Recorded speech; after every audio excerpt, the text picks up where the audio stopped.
¿Cómo están mis amables hermanos, mis queridos varones? Muy bien, damos pues gracias a Dios, ya hemos terminado Primera de Pedro, ahora entramos a Segunda de Pedro. Comenzamos el estudio de Segunda de Pedro, así que vamos a estar, como siempre, versículo por versículo, estudiando y aprendiendo acerca de esta segunda epístola de San Pedro Apóstol. El tema aquí de este estudio es conociendo a Dios. Conociendo a Dios es el tema que vamos a estar aprendiendo en Segunda de Pedro, capítulo 1, del versículo 1 al 11. Así que vamos a orar para que el Señor nos guíe en este estudio. Padre querido, Señor, ayúdanos a entender y comprender lo que tú has preparado, Padre, para nosotros, los varones. Señor, ayúdanos, Padre Celestial, a que así como el apóstol Pablo, el apóstol Pedro, Señor, llegaron a ancianos sirviéndote, llegaron a ancianos siendo de influencia para los demás, de impacto para los demás. Ayúdanos a nosotros también, Señor, a llegar a nuestra ancianidad, sino de impacto para nuestros hijos, para nuestros nietos, Señor, para toda la familia. Dios querido, guíanos en este estudio. Lo pedimos en el nombre de Cristo Jesús. Amén. Muy bien. Ya hemos orado entonces y vayamos entonces ahora al primer versículo. Al primer versículo cuando dice Simón Pedro, siervo y apóstol de Jesucristo, a los que habéis alcanzado por la justicia de nuestro Dios y Salvador Jesucristo, una fe igualmente preciosa que la nuestra. Note que siempre al inicio de los escritos de tanto de Pablo como de Pedro, ellos siempre empiezan Simón Pedro o Pablo, apóstol de Jesucristo. Aquí en cuanto a Pedro dice Simón Pedro, siervo y apóstol de Jesucristo. En otras palabras, el que escribe esta carta es Pedro y se identifica también siervo o servidor de quién es, del Señor Jesucristo. ¿A quiénes? ¿A quiénes? Escribe esta carta, dice, a los que habéis alcanzado por la justicia de nuestro Dios y Salvador Jesucristo, una fe igualmente preciosa que la nuestra. Es decir, está escribiendo al pueblo de Dios. El nombre de Simón, por supuesto, el nombre Simón era el nombre de pila. Pedro es el nombre que Jesús le dio. Él es siervo y apóstol de Jesucristo. Así que Pedro se identifica a sí mismo como el escritor. Él está escribiendo a aquellos que han recibido una fe igualmente preciosa. Una fe igualmente preciosa es la fe que usted y yo hemos recibido de parte de nuestro Dios y tenemos para con nuestro Dios. En el versículo 2 dice, gracia y paz os sean multiplicadas en el conocimiento de Dios y de nuestro Señor Jesucristo. Gracia y paz era el saludo típico de aquel entonces en el mundo romano. Pedro aquí está orando realmente que la paz y la gracia sean multiplicadas para el pueblo de Dios. ¿Y cómo se multiplica la gracia y la paz? Cuanto más usted conoce a Dios, más conoce a Jesucristo. Cuanto más usted experimenta y es bendecido por la gracia de Dios, y como resultado experimenta la paz de Dios. Gracia y paz sean multiplicadas. ¿Cómo? Por medio de su conocimiento de Dios y de nuestro Señor Jesucristo. Dios está lleno de gracia y usted necesita conocerlo a Él para poder conocer su gracia hacia usted. Así que gracia y paz o sean multiplicadas en el conocimiento de Dios y de nuestro Señor Jesucristo. Muy bien, vayamos ahora al siguiente versículo. Y entramos al versículo 3. Y leo, como todas las cosas que pertenecen a la vida y a la piedad, nos han sido dadas por su divino poder, mediante el conocimiento de aquel que nos llamó por su gran excelencia. Como todas las cosas que pertenecen a la vida y a la piedad, nos han sido dadas por su divino poder, mediante el conocimiento de aquel que nos llamó por su gloria y excelencia. Ahora, Dios nos ha dado todo lo que necesitamos para vivir una vida cristiana exitosa. Dios realmente ya no tiene nada más que hacer por nosotros. No es necesaria una obra extra. Dios nos ha dado todo lo que pertenece a una vida espiritual. Nos ha dado una vida de bondad. Y esto viene a nosotros por medio del conocimiento de Dios. Qué importante es que usted, mi amado hermano, mi amado varón, llegue a conocer a Dios. ¿Y cómo puede usted llegar a conocer a Dios? Hay solo un recurso por el cual usted puede obtener un verdadero entendimiento de Dios, y ese recurso es la palabra de Dios, la Biblia. Su conocimiento de Dios debe venir por medio de la revelación de Dios, que es su palabra. Mi amado hermano, es importante que mi entendimiento y revelación de Dios vengan de Él. Y por supuesto, la revelación más completa viene por medio de Jesucristo. En Hebreos 1, versículo 1 y 2, no lo busque, solamente estoy mencionando, dice: Dios, habiendo hablado muchas veces y de muchas maneras en otro tiempo a los padres por los profetas, en estos postreros días nos ha hablado por el Hijo. O sea, Dios siempre está revelándose. Dios siempre está dándose a conocer. En aquel tiempo, pues, las personas podían escuchar el mensaje de Dios por medio de los profetas. En nuestro tiempo, nosotros podemos escuchar el mensaje de Dios por medio de su palabra. Así que, por medio de Jesucristo, llegó al conocimiento y al entendimiento de Dios. Todos hemos llegado por medio de nuestro Señor Jesucristo a conocer quién es Dios. Y cuando llegó el conocimiento y entendimiento de Dios, entonces crecemos en abundancia. Y cuando todo esto estamos contemplando, considerando nosotros el de cada día conocer a Dios por medio de su palabra, déjeme decirle entonces que cada encuentro que usted tenga con el Señor Jesucristo, con Dios por medio de su palabra, será un tiempo precioso. Así que Él nos ha llamado por su gloria y excelencia, por medio de las cuales nos ha dado preciosas y grandísimas promesas, para que por ellas llegáis a ser participantes de la naturaleza divina. Esto lo vamos a ver en el siguiente versículo, versículo 4. Dice: por medio de las cuales nos han dado preciosas y grandísimas promesas, para que por ellas llegaseis a ser participantes de la naturaleza divina, habiendo huido de la corrupción que hay en el mundo a causa de la concupiscencia. Mis amados, antes de que conociéramos al Señor Jesucristo, antes nosotros estábamos con la naturaleza pecaminosa. Éramos propiedad de Satanás, el diablo. Pero cuando hemos creído en el Señor Jesucristo, ya no está esa naturaleza pecaminosa, sino hay una naturaleza divina en nosotros. La palabra de Dios me ayuda a ser partícipe de la naturaleza divina. La semilla que me llevó a la vida espiritual, por la cual fui concebido espiritualmente, fue la palabra de Dios. La semilla fue la palabra de Dios. Jesús dijo: la semilla, la palabra de Dios, ahí en Lucas capítulo 8, versículo 11. Esta semilla pues trae vida y nos lleva al conocimiento de Dios Padre. Muy bien, así que ya tenemos conocimiento acerca de las grandísimas promesas que Dios tiene para nuestras vidas. Una promesa, por ejemplo, que Dios tiene es que muy pronto nuestro Señor Jesucristo vendrá a llevar a su pueblo, a su iglesia. Y por lo tanto, nosotros tenemos que trabajar en esa naturaleza divina de cada día, huir del pecado y acercarnos a Dios.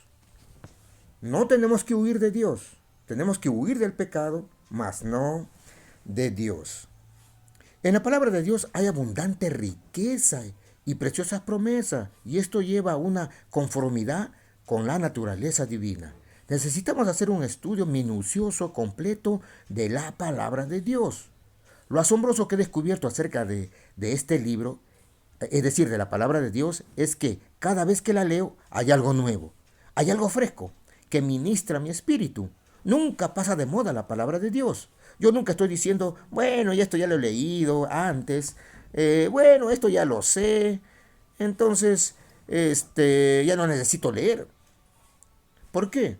No debo decir esto, porque cuando yo, antes de leer la palabra, oro a Dios cuidadosamente, encuentro que el Espíritu Santo abre una nueva perspectiva de la verdad que nunca antes había descubierto. La palabra de Dios es un libro que está continuamente desplegando su belleza. Ajá, sí. Por lo tanto, mi estimado hermano, cuán importante es que usted y yo y todo lo demás, mi hermano lindo, déjame decirle, tenemos que estar abriendo la palabra de Dios. ¿Saben por qué? En el mundo, pues hay una gran fuente de corrupción. Vivimos en un mundo que está realmente arruinado, un mundo que está corrompido. ¿Y qué hay en el corazón de la corrupción? La concupiscencia del hombre, es decir, los malos deseos, las bajas pasiones, los placeres. Está también la avaricia en este mundo. Pero nosotros hemos escapado de eso, gracias a Dios, por medio del conocimiento de Dios y por medio de la palabra de Dios y participante o participando de la naturaleza divina. Ahora bien, es cierto que hay un lado carnal en nosotros, ¿verdad? Pero también hay un lado espiritual en nosotros, mis amados. Siempre me cuido de alimentar mi lado carnal. Esta siempre hace su demanda. Eso de las 5:30 de la tarde más o menos, la parte carnal en mí comienza a hacer su demanda por cuestiones de mi presión. Yo tengo que cuidarme de muchas harinas, entre otras cosas. Y justamente a las 5:30 pasa un panadero vendiendo unos panes de manteca tan ricos que hasta me olvido de la dieta balanceada. Pero ahí está mi esposa para hacerme recordar la dieta y para hacerme desistir de la compra. Si tomamos el mismo cuidado en alimentar adecuadamente nuestro hombre espiritual como lo hacemos con el hombre físico, cuán fuertes seríamos espiritualmente si nos aseguramos de tener una dieta espiritual balanceada, mis amados hermanos. A veces en nuestro tiempo devocional abrimos la Biblia y buscamos para leer un salmo y decimos, bueno, voy a leer una porción corta. Salmo, Salmo 16, versículos 1 y 2. Y leemos, bla, bla, bla, bla, bla, bla, bla, bla, bla, bla. Y de esa forma yo calmo mi conciencia y puedo decir, hoy yo he leído la palabra de Dios. Pero realmente no me alimenté en la palabra. Es importante que ahondemos en la palabra, que tengamos una dieta bien balanceada, que después de leer preguntemos, ¿no? ¿Quiénes son los personajes? ¿Por qué el Señor Jesús dijo esto? ¿Y qué puedo aprender del Señor Jesús? ¿Qué puedo aprender de esto? ¿Qué puedo aprender de lo otro? Esto nos lleva más y más al conocimiento de Dios, nos lleva a ser participantes de la naturaleza divina. Muy bien, seguimos avanzando. Versículos 5 al 7 dice, vosotros también, poniendo toda diligencia, por esto mismo, añadid a vuestra fe virtud, a la virtud conocimiento, al conocimiento dominio propio, al dominio propio paciencia, a la paciencia piedad, a la piedad afecto fraternal y al afecto fraternal amor. La palabra virtud significa uno que permanece en contra de la oposición, uno que no huye de la batalla, a la virtud conocimiento, al conocimiento dominio propio, al dominio propio paciencia, etcétera, etcétera, etcétera. Ahora, si estos fueran escalones de una escalera que usted está subiendo, ¿en qué escalón estaría usted actualmente? ¿Está usted creciendo? ¿Está usted desarrollándose en su caminar? Miren, como dije momentos antes, dominio propio, paciencia, son escalones, ¿no? Son escalones que nos lleva a ser mejores hijos de Dios. Por eso la pregunta aquí, ¿no? Si estos fueran escalones de una escalera que usted está subiendo, ¿en qué escalón está usted? ¿Está creciendo? ¿Está desarrollándose en su caminar espiritual? Al mirar atrás, ¿ha progresado en el año? ¿Ha habido ganancias en su vida? ¿O está usted solo pisando agua? ¿O solo se está manteniendo? Mi amado hermano, es muy bueno hacer un inventario de nuestra vida espiritual. Es muy bueno. Es muy bueno de hacer un inventario de nuestra vida cristiana. En este año he apoyado en la iglesia, en este año he compartido el Evangelio? ¿A cuántas personas he compartido en este año? ¿Qué estoy haciendo por la vida espiritual de mi familia, de mis hijos? Es bueno, mi amado hermano, hacer un inventario de nuestras vidas. Pues bien, la Biblia pues nos alienta realmente que debemos seguir avanzando, debemos seguir creciendo, debemos seguir desarrollándonos. Por eso dice fe, virtud, a la virtud conocimiento, y conocimiento el dominio propio, etcétera, etcétera. Versículo 8 dice, porque si estas cosas están en vosotros y abundan, es decir, ¿a cuáles cosas se refiere? Al dominio propio, a la paciencia, a la piedad, al afecto fraternal, al amor. A eso se refiere. Porque si estas cosas están en vosotros y abundan, no os dejarán estar ociosos ni sin fruto en cuanto al conocimiento de nuestro Señor Jesucristo. ¿Se da cuenta aquí, mi hermano? O sea, tenemos que estar creciendo para presentarnos con frutos delante del Señor. Su vida comenzará realmente a llevar buen fruto cuando estamos subiendo estos escalones. A veces las personas vienen y dicen, me siento tan seco espiritualmente. Y saben, cuando escucho a alguien decir esto, eso me indica que usted no está creciendo. Eso me indica que no ha sido diligente, añadiendo a su fe virtud y a su virtud conocimiento y al conocimiento dominio propio. Si estas cosas están en usted, si usted abunda en todo esto, usted va a tener mucho fruto. Es decir, usted está avanzando, desarrollándose. Usted va a tener mucho fruto. Pero si usted no está leyendo su Biblia, usted no está orando, no está compartiendo la palabra de Dios, no hace un inventario de su vida, pues déjeme decirle, usted se mantendrá seco y árido y sin fruto. Su vida estará llena con el amor y la paz y será multiplicada en su vida si nosotros estamos desarrollándonos y estamos creciendo en las cosas del Señor. Versículo 9 dice, pero el que no tiene estas cosas tiene la vista muy corta, es ciego, habiendo olvidado la purificación de sus antiguos pecados. Es decir, si nosotros no estamos creciendo, no nos estamos desarrollando, al contrario, estamos decreciendo en nuestra vida, no estamos poniendo nuestros ojos en la palabra de Dios, nos dice entonces que somos ciegos, cortos de vista. ¿Sabe? En la lista que hemos leído, ¿no? Si usted tiene falta de paciencia, si usted tiene falta de dominio propio, entonces el dominio propio es la moderación. Si usted no tiene falta de amor o bondad fraternal, entonces usted está ciego, ¿no? Usted está ciego. Es decir, si usted no está practicando en su vida el amor, el afecto fraternal, la paciencia, usted está ciego, completamente ciego. Nuestras conciencias pueden ir cauterizándose. Tanto así, mis amados hermanos, nuestras conciencias pueden ir cauterizándose de que puede que estemos pecando. Y al principio nos sentimos horribles, ¿no? Miserables. Pero cuando pecamos de nuevo, ya no tanto, no nos molesta eso. Y, y seguimos nosotros pecando como que ya no nos duele, ya no nos duele, ya no nos duele. Por eso, cuando por ejemplo, yo recuerdo que mi hijo, siempre de su naricita salía sangre, salía sangre. Cuando lo llevamos al doctor, dijo, señor, su hijito tiene una vena débil. Por eso que cuando él estornuda, esa venita se abre y viene sangre. ¿Qué es lo que necesitamos hacer? Cauterizar, cauterizar.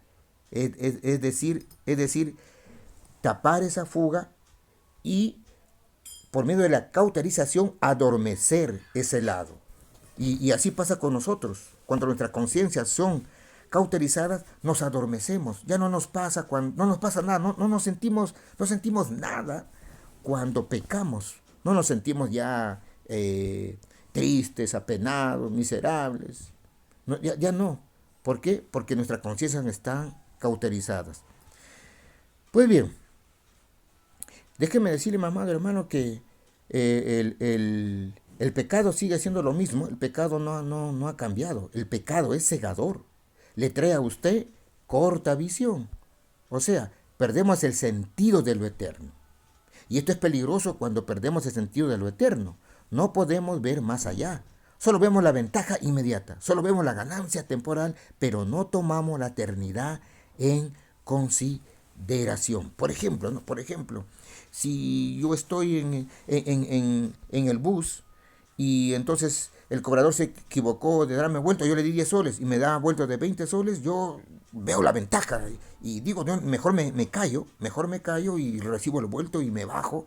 Y eso es pecado delante de Dios. O sea, vemos lo inmediato, pero no vemos lo eterno. Muy bien. En el momento, mi amado hermano, que usted abandona lo eterno, usted está perdiendo la perspectiva de la vida espiritual. Usted ha perdido el sentido del buen juicio y usted es propenso a hacer cosas necias porque usted no tiene la eternidad en vista. Es mi oración que Dios mantenga en nuestra mente la conciencia de la eternidad. Vamos al siguiente versículo. Versículo 10. Por lo cual, hermanos, tanto más procurad hacer firme vuestra vocación y elección, porque haciendo estas cosas no caeréis jamás. Ahora, siempre están aquellos que cuestionan la seguridad del creyente. Si usted está añadiendo a su fe virtud y a la virtud conocimiento y a su conocimiento dominio propio, si usted hace estas cosas, usted nunca caerá. Usted se está moviendo hacia lo eterno. Por eso el pasaje aquí dice, por lo cual, hermanos, tanto más procurad hacer firme vuestra vocación y elección. Vocación habla de la decisión que nosotros hemos hecho delante del Señor Jesucristo de hacer de Él nuestro Señor y Salvador. Y si nosotros nos mantenemos leyendo la palabra, compartiendo de Cristo, siendo discipulados, si nosotros nos mantenemos practicando acerca de lo que hemos leído aquí, ¿no? Añadiendo virtud al conocimiento, paciencia, etcétera, etcétera, entonces nunca vamos a caer, hermanos. Nunca vamos a caer. Si nosotros tenemos la luz, y si quitamos la luz, vamos a tropezar. De hecho, vamos a tropezar, vamos a caer. Pero si nos mantenemos con la luz, no vamos a caer. Estaremos firmes. Versículo 11 dice, porque de esta manera os será otorgada amplia y generosa entrada en el reino eterno de nuestro Señor y Salvador Jesucristo. ¿Qué clase de entrada va a tener usted en el cielo? Quizás con unos pocos aplausos. Yo quiero tener una entrada abundante en el reino de Dios. Yo no quiero solo correr la carrera y esperar terminar la carrera. Yo quiero ganar esa carrera. En 1 Corintios 9:24, Pablo dice, ¿no sabéis que los que corren en el estadio, todos a la verdad corren, pero uno solo se lleva el premio? Corred de tal manera que lo obtengáis. Así que, mi amado hermano, sigamos corriendo en esta vida cristiana, no correr por correr, sino corramos para ganar el premio, es decir, para estar allá con el Señor en moradas celestiales que Él ha preparado para nosotros. Muy bien, mis amados, regresaré con más de nuestro estudio de Segunda de Pedro cuando seamos alentados a crecer en nuestro caminar y relación con el Señor. Y asegúrese de acompañarme en la siguiente semana cuando continúe nuestro estudio, cuando continuemos nuestro estudio en Segunda de Pedro, versículo a versículo. Vamos a orar. Amado Dios, te doy gracias por el estudio de esta noche. Gracias, Dios querido, ayúdanos, Dios, ayúdanos a ser esos varones, Padre Santo, que no perdemos lo eterno, que no dejamos que el pecado nos haga caer.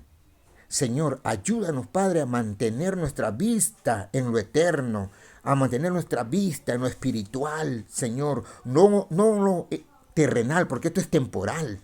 Que nos mantengamos viendo lo eterno, Señor. ¿Y cuál es lo eterno, Señor? Pues viviendo en paz, en armonía, Señor, no dejándonos absorber por este mundo corrupto que quiere vernos caer, que quiere vernos correr en el desenfreno, Señor, de la vida.